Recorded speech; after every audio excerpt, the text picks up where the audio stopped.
Hi, everybody, and welcome. This is a really powerful time that I've been looking forward to for about a week. I'm here with my young friend Valeria, who is Ukrainian, and many of you have read the beautiful letter she wrote that we posted all around social media. And you've read that she and her family have managed to get to Poland, where they are now. Her journey continues. So we just want to talk with Valeria a little bit today so you get a better understanding from someone who's walking through this, a young person walking through this with her family, with her country, and maybe find some ways we can help. Hi, Valeria. Hello, Jim. So, It's so nice to be here and speaking out to so many people. I'm really grateful to be here and to be able to express everything that is going on inside and outside of this crazy world. it is a crazy world. It's been for as long as I've been here, and I guess it's going to continue until we do something about it. It's really good to be able to connect with you. We haven't been able to connect for a lot of days because as they were trying to get out of Ukraine, and then internet connections were bad. So it's really quite amazing that we have this good connection today. So we don't want to waste that time. What would you like to say, just to open this up, that you want everybody to hear? Well, first of all, some words of gratitude for everyone who is supporting me, supporting my family, and supporting Ukrainian people. Because what is happening right now, the war that is happening, was supposed to. Uh, that the purpose of this war would probably be known like many years after, and some people understand it right now, but definitely what it has done, it has united people from all over the world. First, Ukrainians who have the same grief, the same suffering. Each family is like unhappy alike, but also the whole world who is right now fighting for the rights of Ukrainians and seeing all those protests help. It's not only about the money and some materialistic things that are coming into Ukraine, but it's also this amazing, massive support that you can hear from everywhere. And it's not because it is just popular or the theme that's been discussed by media. No, you can really feel that people are compassionate to you, and compassion is not the end. It's like they are willing to do something, and you can feel this, and that is so amazing to feel this support from so many people. Yeah, that's some great thoughts. And you're right. You're making me think as I listen to you. This is all about people, and I'll just quickly thank also all the drum groups who got involved last week as we did the global drumming. There was somewhere over 1,600 drum groups around the globe. Um, that's an amazing amount of energy, and many said they were there to support the people, and that's all the people. Certainly, all the Ukrainians who are getting so impacted. So that's going on. But even with the people, Valeria, it just comes to me. You and I met because you're part of a group that our beautiful friend Kat Haber has put together. And so we ended up in that group. Um, Two people who otherwise would not meet. And then because I have some internet connections and such, we connected and we got your letter out there because you asked for it. And now we'll talk a little bit in a while, but a friend of mine who's going to help with the next leg of your journey. And then I'm sure you're going to help others come in too. So this is that connection of people. And let's just put this up in the beginning because you said this when we talked right before we came on, and it was such an amazing insight. This is about people to people. You were talking about NATO a bit, and I want you to make sure you get some of that on here. But your comment about what is NATO and what's it made up of? Yes. So the thing is that currently the lives of thousands of millions of Ukrainian people are dependent on the decision of NATO and of European Union. And you've heard that the greatest concern is actually like closing our sky, and the decision is up to NATO. But in the end, when we think of NATO as an organization that can do this in a blink of an eye, is, I guess, a bit a wrong approach, because in the end, NATO consists of people, of mothers, of fathers, of people with families or with relatives living in other countries. And this reaching out to other people is the same with NATO, right? And right now, we're trying to reach in the humans who have their lives, who do not other people to die, who are acting not from the perspective of rationality or rightfulness or whatever. They are acting from human perspective, right? They are doing what their heart tells them to do. And in this case, when we talk about people's lives of millions of Ukrainians, we should act in this way. And there are consequences, there might be consequences, but there might be other consequences, and other consequences which you would not be able to predict by acting either in rational or irrational way. So you should act now and act from your heart, not from the perspective of just an organization, but as humans, as people with children and families. Yeah, no, I think you're right, and that is really a great thing to remember, because we've allowed small groups of people to run too many of our countries and too many of our organizations, and it's important, I think, now, and this conflict is really pointing that up, that we don't have to continue to allow that. If we come person to person, we realize we're just people. This war that's going on in your country is a great example, because you're really pretty much the same people as the Russian people, from what I understand. I mean, it's the same roots, right? Same cultural roots, or no? That's actually like that. There might be like a lot of misunderstanding in this one, Mm-hmm. because that the thing is that we've been culturally connected for many years, thousands of years, but this is like cultural connection which was unfortunately we're not able to tell whether it's natural, right? Whether, of course, we are all like Slavic people and we all came from the same right, from the same probably gene pool. But the thing is that for many years, if we delve deeper into the history, Ukrainians were a bit, not a bit, but heavily undermined by the Russian government. And this is a bit similar to what happened in Germany. But for many years, for many decades, Germany has been like apologizing in front of all the people to whom they caused some sufferings. And I know that, and they like feel sorry still for it. But with Russia, because of the current government and because of their let's just like not delve much into politics, Yeah. but what are they doing is basically wrong, and it is wrong because of their mindset, not because of actions only.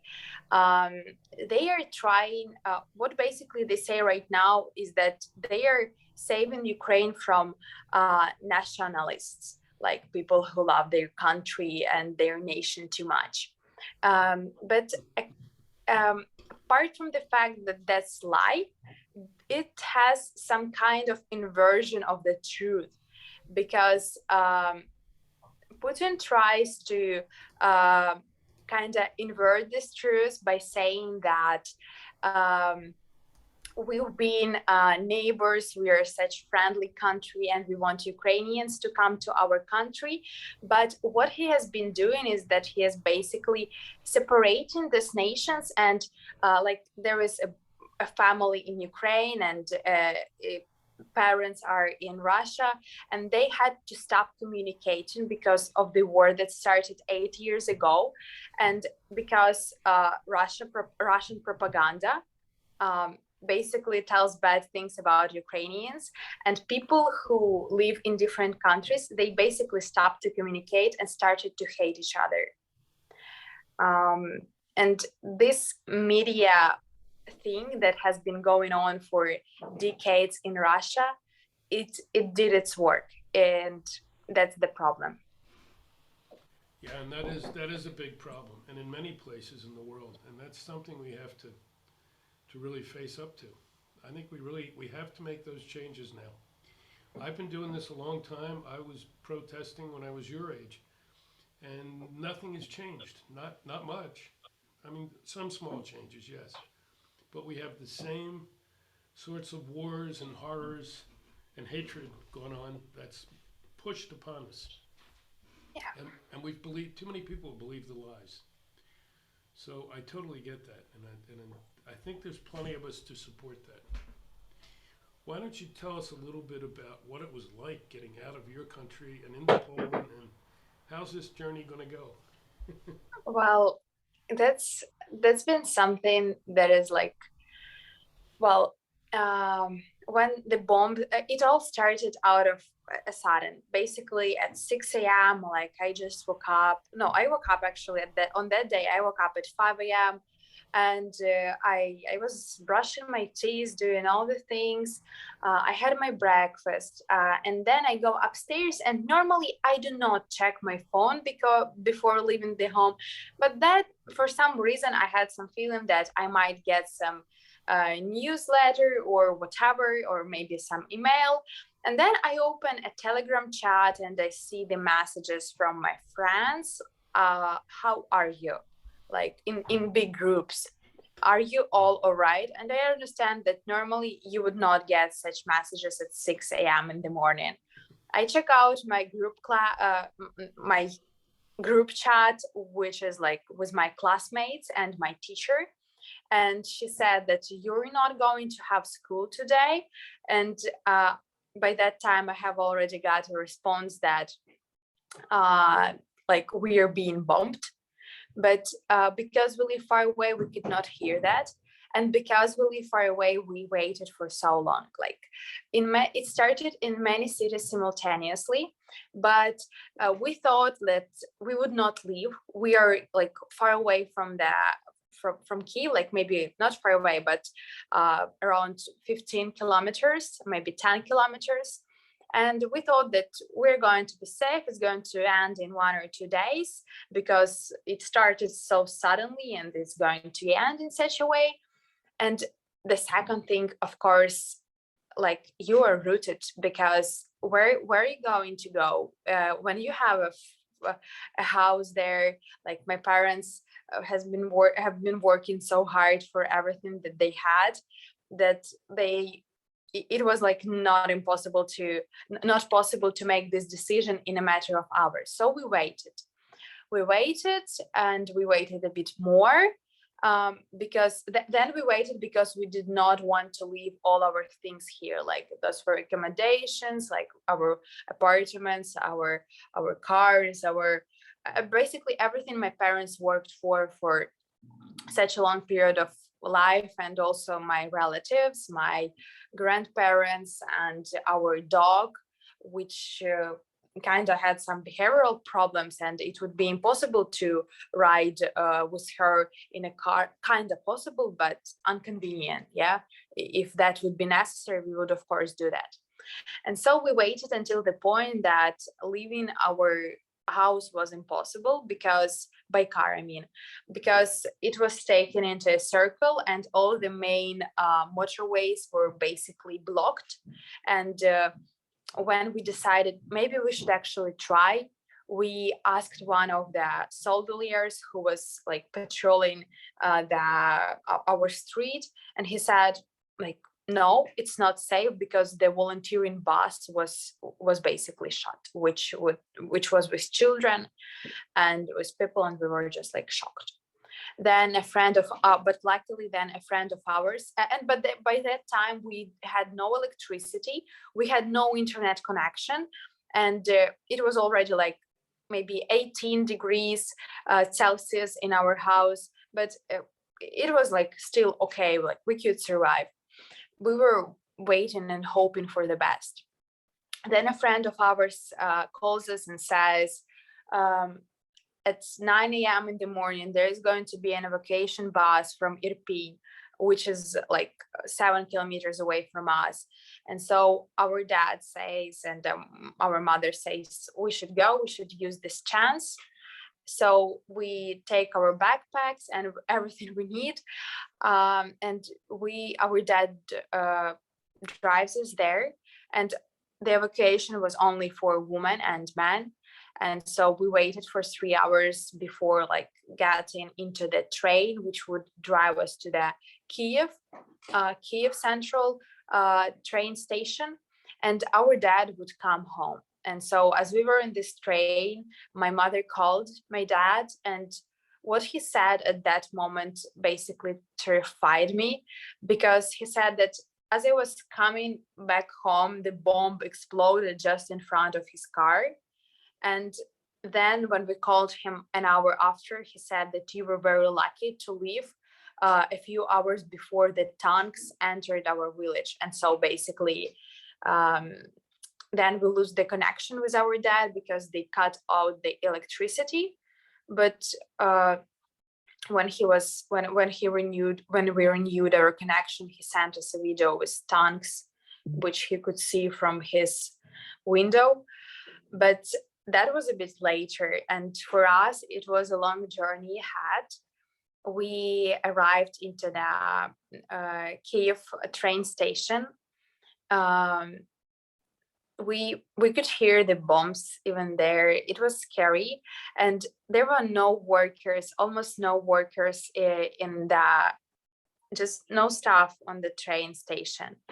And we had to figure out where to go, because we had no idea where to go. We knew that we're going to move to the west, but the trains were coming and going. No one knew what to do, lots of panic.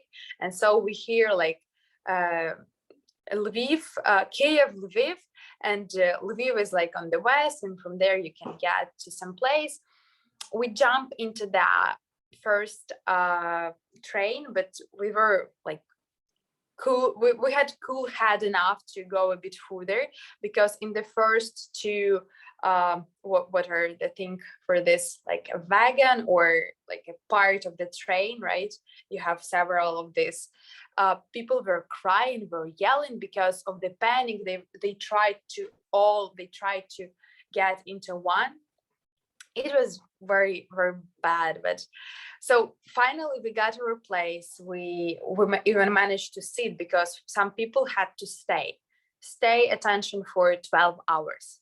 But even sitting wasn't the best option, because everyone was either sitting or staying, crying with their dogs, with their children, like 2 months old probably, were crying all the way, and you had to sit like for 12 hours.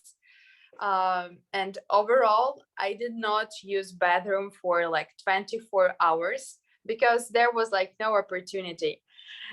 And like luckily everything was okay, because it was too hot and it was just evaporating from me. But my mother, actually, who needs toilet every 2 hours, that was she was a real hero. I mean, then finally we arrived to Lviv, and then we wait 5 more hours in underground station, with people queuing to go to Poland. And we were like, okay, we're going to Poland, because that was already a long journey, and staying somewhere, trying to find an accommodation, was too risky, I would say. And so we were staying in that queue for about like 5 hours. Then we had 24-hour trip to Poland, because we waited a lot on the like borders, first Ukrainian, then Polish. So it took us 24 hours. Then we arrived to Katowice, which is like a small village in Poland. And from Katowice, we arrived to Warsaw, where a friend of mine met us and guided us to a volunteering center where they fed us and found an accommodation for us. And currently, I'm in an apartment of an old lady who agreed to host us for several days. We have already like we moved around the city a bit. They have lots of like volunteering spots where you can eat for free, where you can get some like humanitarian help, some toothbrush, like some basic things. But yeah, so this was, and for all this time, you could barely manage to get some sleep. So yeah. It's really hard to imagine, and I've read the things and looked, but hearing you makes it real. I know we were messaging shortly after it began, and I remember you saying, well, you were lucky because your village didn't have any strategic targets, but obviously that didn't hold up very long. Yeah. And the fact that your father couldn't leave is horrific. Men are not allowed to leave, right? I think that's but actually, finally, right now he is safe because when they managed to, they were sitting there for several days, and tanks kept going forward and backward every morning and every evening. So they would repeat their routine, and so villagers noticed that pattern. That's how our dads described us later, and they waited until the tanks moved out of the village in the morning, and so straight after, he and his neighbor just went after them. They waited for some time, and they also rescued only my dad somehow managed to put into his car six more people, like other neighbors, and our neighbor put more neighbors. But he was going through fields, through meadows, just a complete, I don't know, like actually how he managed to do that. But the worst thing is that we had to leave our dog there. Luckily, one person, like one neighbor, is left there, and we left lots of food for her. Her name is Bella, and it's a kitten, and I'm so much looking forward to rejoin with her again. And many people had to leave their pets, and some of them do not have such a neighbor who decided to stay and to feed him. That is another really big point, and people have been asking me about it, and of course I always look into it because I'm very much working with animals.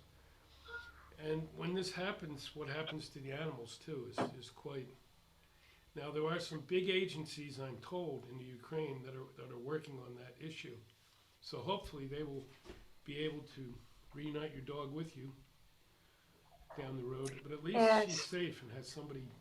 Yeah, that's something I'm very happy about. But speaking of what happens with all these dogs and animals, here is the rule: the smaller you are, the higher chances of surviving you have.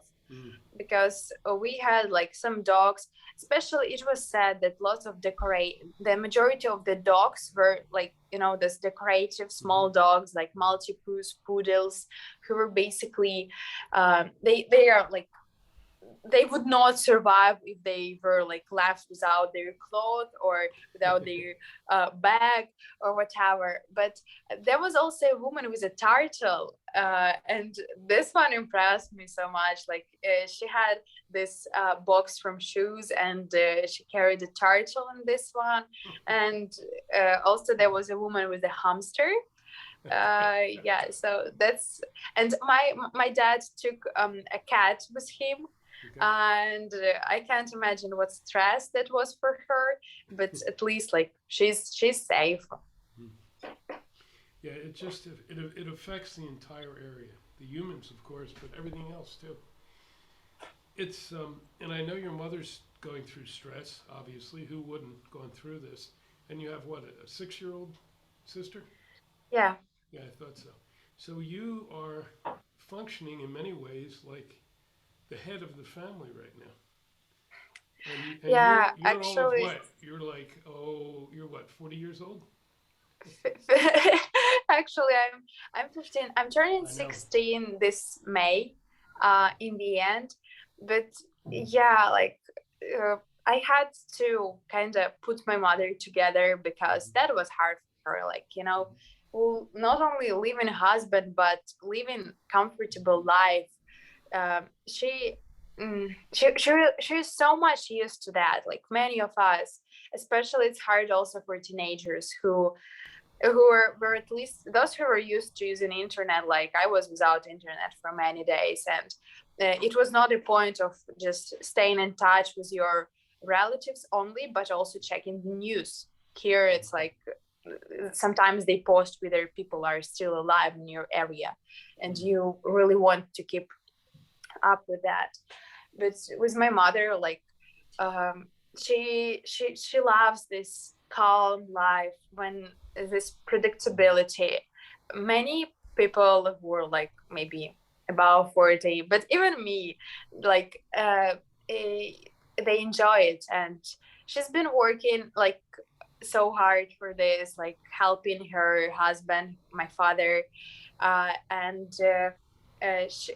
for the majority of the time she was like the housekeeper of as a housekeeper of our house. She was taking care of our education, helping dad with his business, and she loved her house, she loved her car, she loved her clothes, she loved her children, she loved her routine for the majority of the time. And at the same, and right now, uh, it's all gone, and she has to adjust to the life that she used to have as a 20-year-old, and of course that is hard for her. Sure. And no young person your age should have to deal with this. And yet here we are, Yeah, still dealing with it. You should be having fun, doing things, doing some of the great work you were doing that I saw. And instead, you have to deal with this. But it just shows what we have to change. I'm going to yeah, shift tracks a little bit if I can. And I want to make sure at the end that we spend a few minutes talking about what you think people could do. How can they contribute? But first, let's take your journey to the next step, because I think the whole human piece is so critical. Um, After you and I had communicated, and I knew you from the group, I was in a meeting with a group of folks I know in Switzerland, and for some reason your story came up. I guess somebody saw it online. I'm not sure. And right away, Corinna Whitefeather stepped up and said, "Well, if they need a place to be, you know, send them this way." So she's here. Shall we let her in, and you guys can talk about that part of the journey, and I'll just kind of flow with the conversation. Here she comes. all right. I hope she's ready. I see she's there.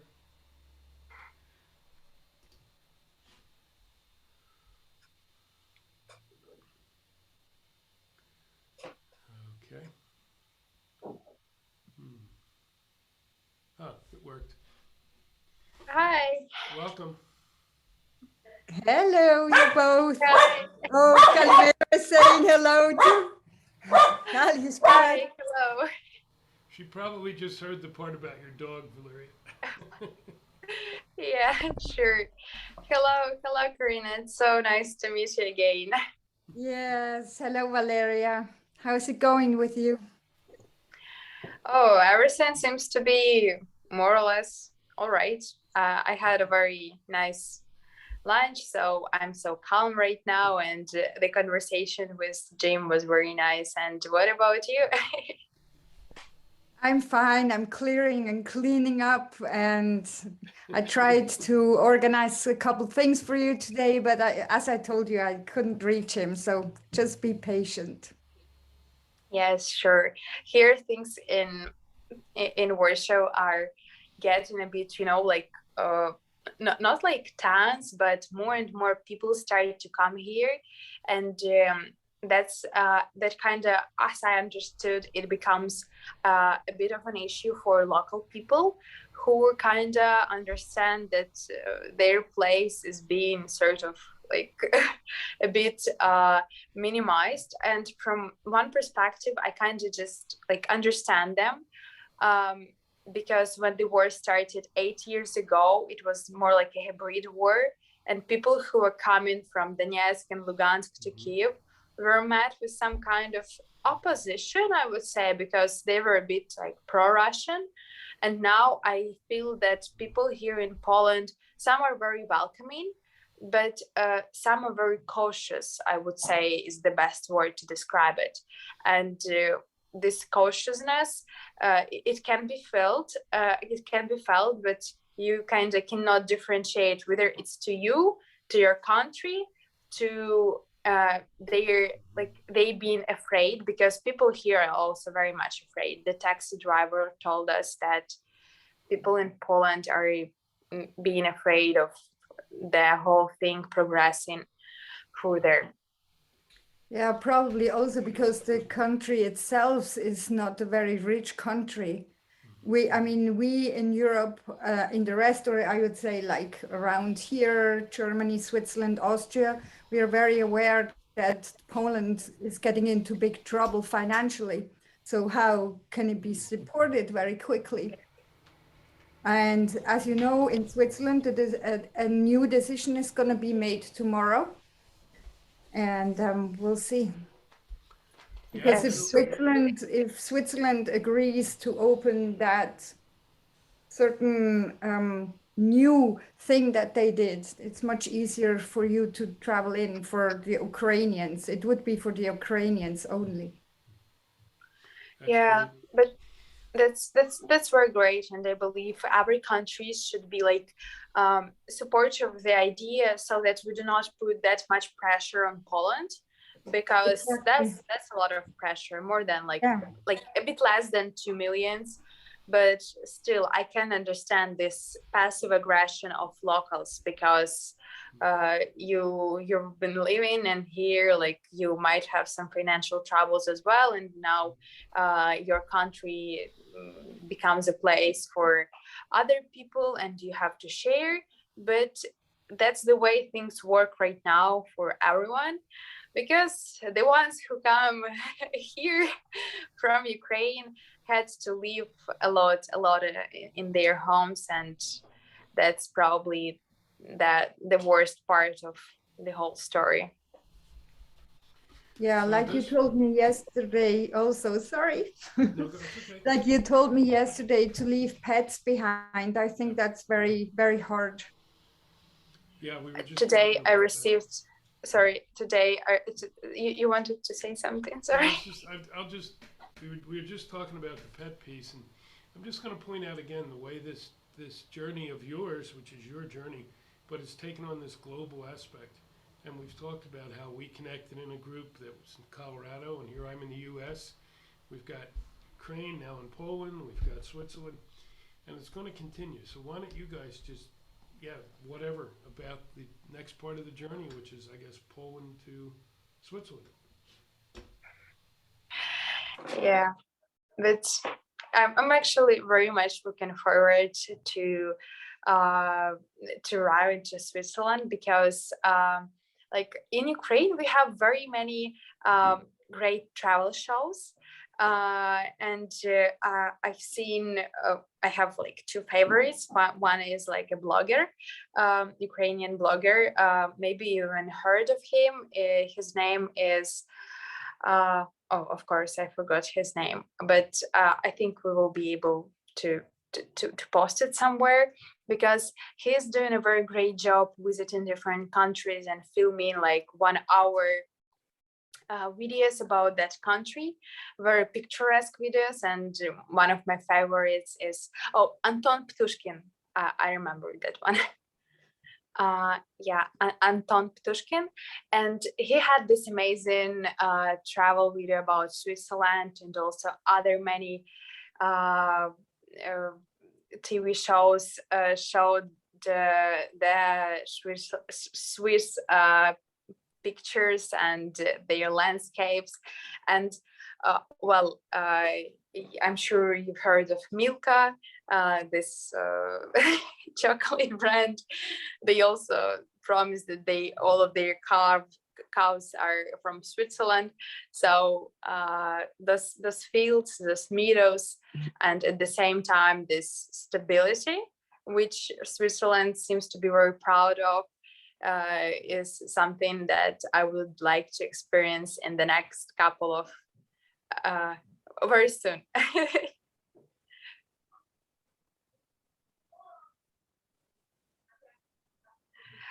Karina, is there anything like you're the most proud of about Switzerland, or the most favorite part of Switzerland, or something that's like you just want to move to another country and then you remember this and you say, no, I will never leave Switzerland?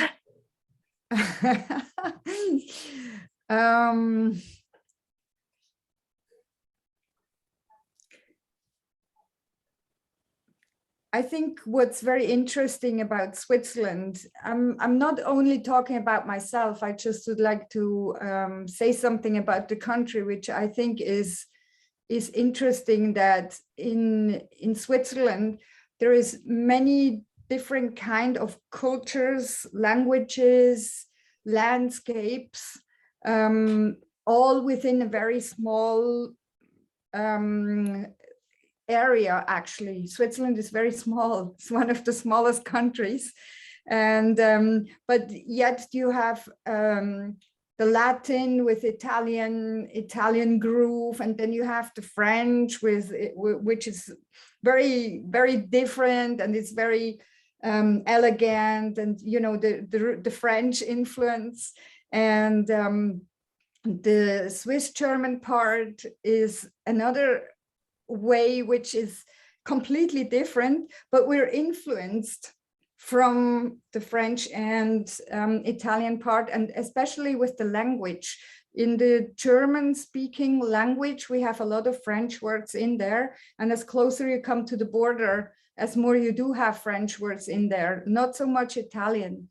And then we have a very small region which is called Romanche, and that's between the Ticino, the Italian part of Switzerland, and the German part, and it's very small. It's spread quite far, and even within Romanche, it's not about like 5 or 10,000 people who speak Romanche, and within Romanche there are about 10 dialects, so it's really difficult. So that's one thing that I think is very interesting, and the landscape that goes with it. There is that arch of Alps, and yet there is a very flat part. And I think many people call Switzerland, like New Zealand, the castle of the water, which I think we have a big responsibility, and many Swiss aren't aware of the responsibility we have. Because sorry. Yeah, because many waters that go to the oceans, they spring here. Yeah, that's an important point. And also you brought up an interesting thing about Switzerland being influenced by many cultures. So I would like to say that Ukraine actually experiences the same kind of thing, and historically, and once again I would use this opportunity to say about all the interesting things that surround Ukrainian history, which I might say that from what I've learned at school is very interesting, but at the same time very sad. So for the majority of the time, Ukraine has been separated into two parts. especially after the Second World War, there was like a Russian part and the part that belonged to Austria-Hungary, I believe, and then it was separated between Poland. Some part went to Poland, some part went to Romania, and some part of it went to, I'm not sure what's the way to say it in English, but it was Czechoslovakia. Then that one like also broke down into two countries. But yes, and because Ukraine was at the same time in 4 different countries, right now when we're like united one country, when you go to Lviv, you can hear one language with its like dialect, and the majority of them speaks Ukrainian. Clear Ukrainian is more spoken like a bit further without dialect, I mean. And then the closer you move to Odessa and just to the eastern parts, you can hear more people speaking in Russia. And probably if two people from different parts of the country would meet, they would have absolutely different views. They will have even different accent and language. But I just had such an experience, right? Because I live near Kiev and I'm somewhere in the middle, and I can find a common language like with both parts.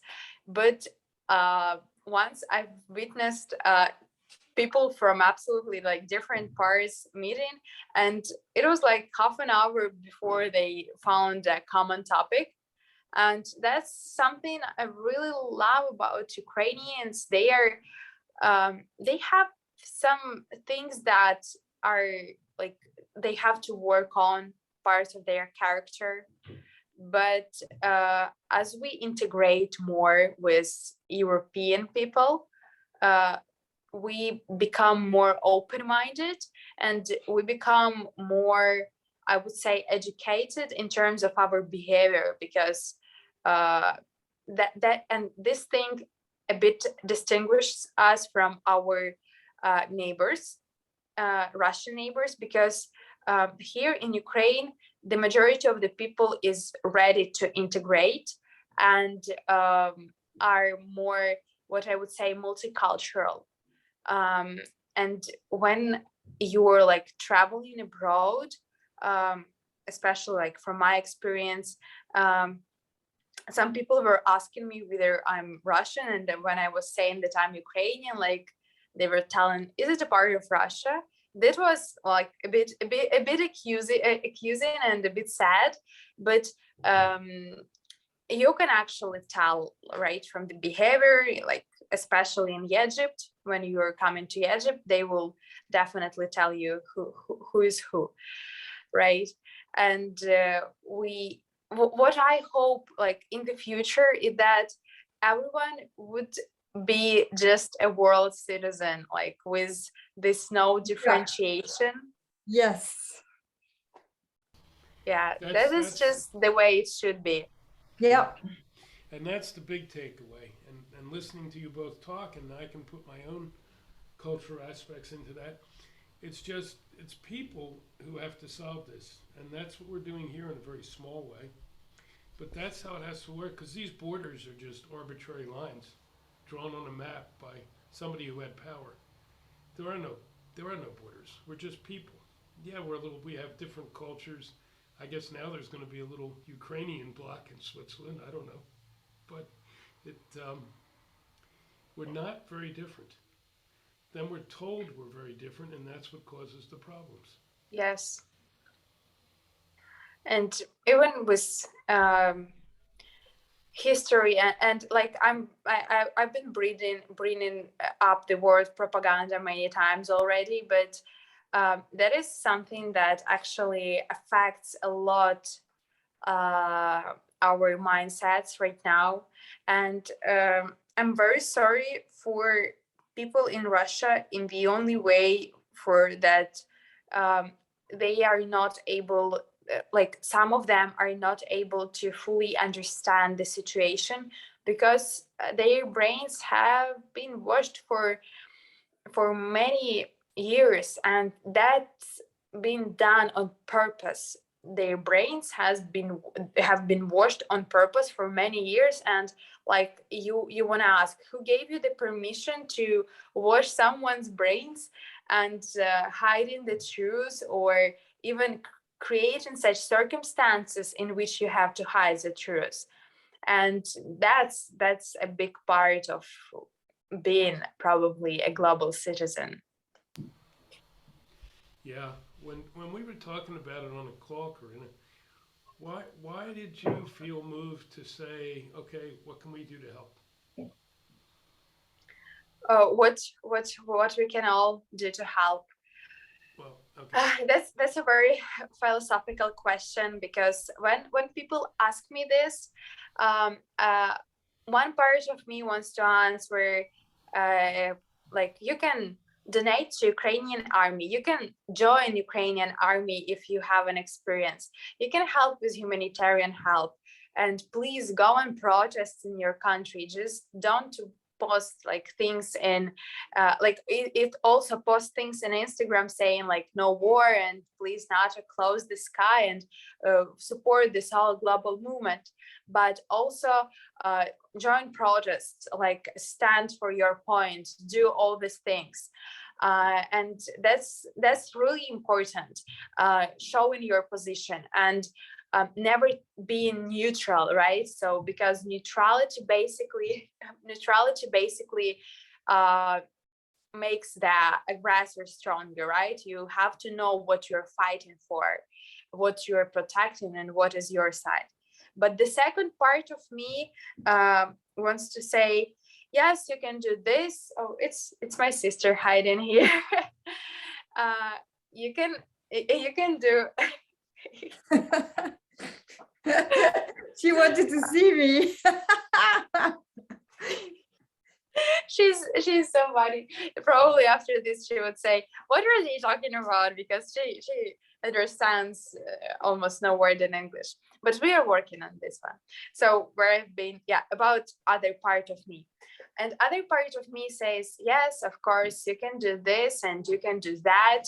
But the final decision is like after NATO, right? So you cannot force people to basically you can do many things alone, you can do many things as a group, but there are these powerful groups, right, which basically which voices matter the most. And in the end, what matters the most is reaching out, not to these organizations, but reaching out to people from these organizations, of which this organization consists, right? So because in the end, I brought it in the beginning, those are humans with their lives and their families. And if we talk about organization, it's the responsibility, workers, and some guidelines, right? So it's the way it is. And the most important thing we can do right now is, of course, to reach people. What kind of organization? Go ahead. That's a good shift over to you, Corinna. What kind of organizations are you talking about? In particular, right now, I'm talking about NATO and European Union, on which voices we depend that much.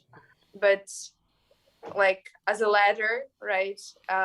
There are these small organizations which influence bigger and bigger ones. And even with so many organizations, global organizations, supporting Ukraine in many different ways, it shows those even bigger organizations, right, that you should look at us. You should see what we are doing and doing the same. And this influence, it can be felt from everywhere.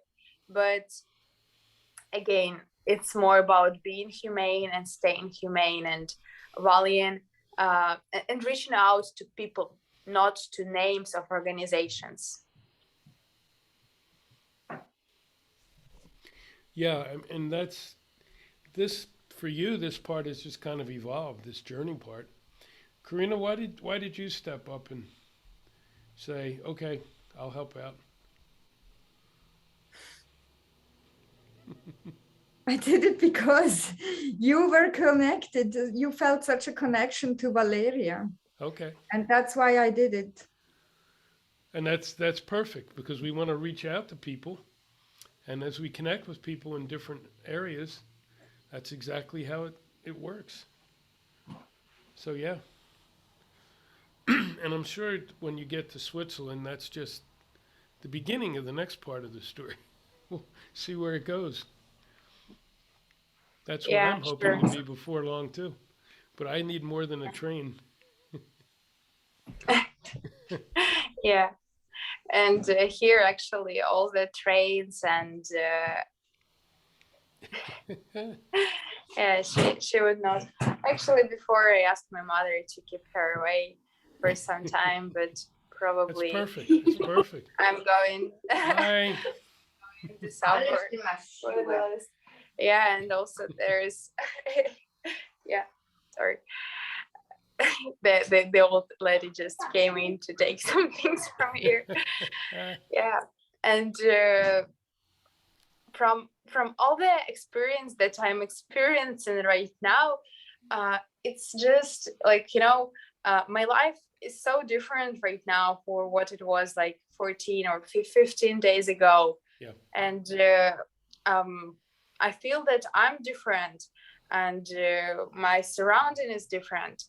uh, People are different, my people are different, Ukrainians are different, my community is different. And I'm glad that um, we all changed.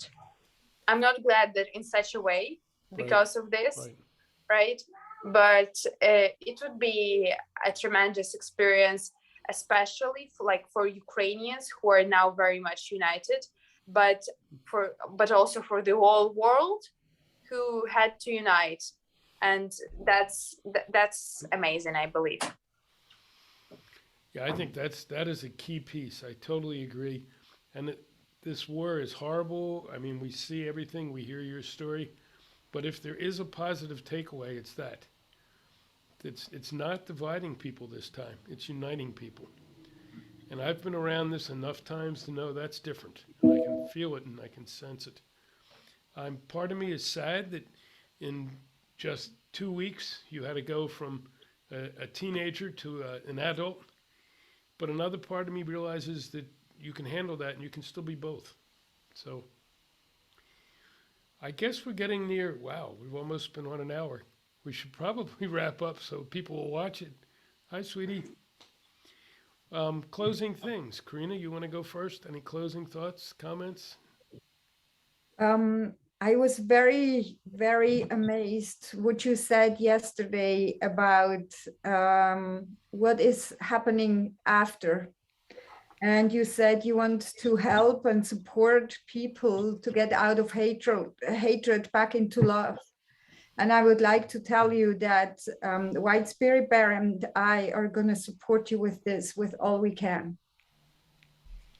And yeah, and I see it coming, and I see it.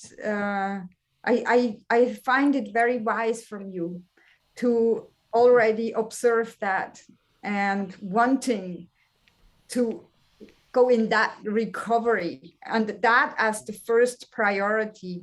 Wow. Mm-hmm. Thank you.